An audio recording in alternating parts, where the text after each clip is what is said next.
Киотодағы мемлекеттік университет, Киото университеті.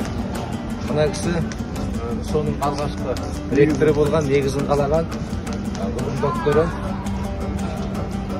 Осы кісінің әкелдің алдында сәлем беріп отырмыз.